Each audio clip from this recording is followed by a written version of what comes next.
Why do smart people do dumb things? A better question, why do we do dumb things? Not that we're so smart, but we're smarter sometimes than how we respond in certain situations.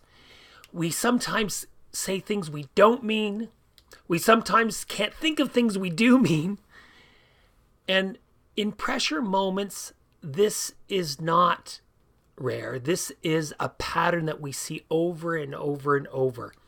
And this is what we study at the Institute for Health and Human Potential. We try to understand, what do people do under pressure? What do we do? What are the patterns? And so here's one pattern that we see a lot of.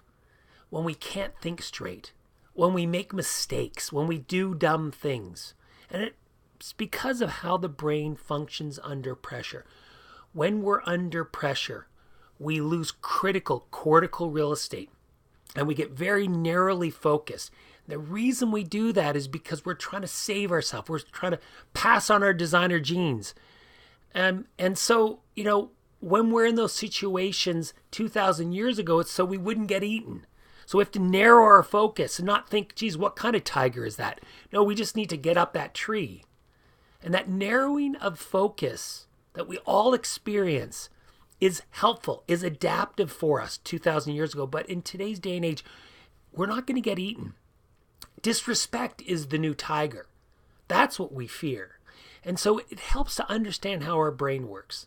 So here's a really quick primer on how the brain works. There's two parts you need to understand. One is the amygdala. Right? That's the emotional part of our brain. The other is the prefrontal cortex. That's the place behind the forehead, above the eyes, and that's where executive function takes place. That's where our thinking takes place. And in a sense, we can each hold on to 4 ideas at any one time.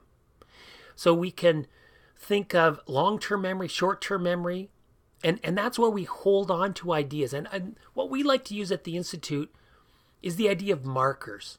So we can hold on to 4 markers. We can actually hold on to 5 or 6, but it's plus or minus 1 or 2 amongst the general population. So we say at least everyone can hold on to 4.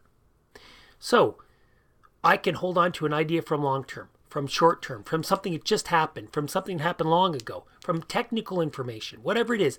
I can hold on to 4 ideas, kind of above the eyes, above the eyes behind the forehead. And so thinking, in a sense, is when we move these thoughts, these chunks of information around to come up with the maximum number of combinations in order to return or reply to that situation. We want to maximize our repertoire of potential responses.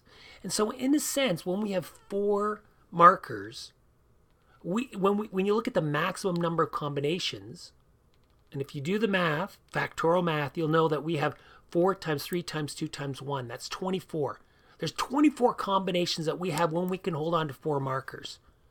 Now what happens is when we're in a difficult situation, a challenging situation, a high pressure situation, because of the way the brain works, we feel before we think. It's just the way the brain is designed. And it's done that because emotions essentially prioritize information. So it prioritizes that tiger or that, animal 2,000 years ago, or that, person who's ripping us in that meeting. And so what happens is that the emotions say, whoa, you're under threat. And it hijacks our higher centers, floods working memory, and now we can't think straight. And what happens is that we start to, as we like to talk about, we drop markers. And so the question is, did I just lose 25% of my possible combinations, or did I lose a different percentage? Well, some of you math types know 3 times 2 times 1 is, 6. And so now we've lost 75% of the potential combinations we have in our repertoire of responses in that situation. We can't think as clearly. And by the way, if we lose another marker, now we're down to black or white, binary thinking. And now we are not at our best. We can't retrieve memory files. We can't answer in a way that we could if we didn't feel that pressure, if we didn't drop those markers. So what I'm saying to you right here, right now, is know the number of markers you have. Know that we don't always have to reply in that moment when it feels like there's an urgency to reply, but we're down markers. Sometimes we have to, so just do the best you can. But less time than we think. Is it as urgent as we think it is? And so I would say wait 18 minutes, which is the half-life of cortisol, which is the mediating chemical.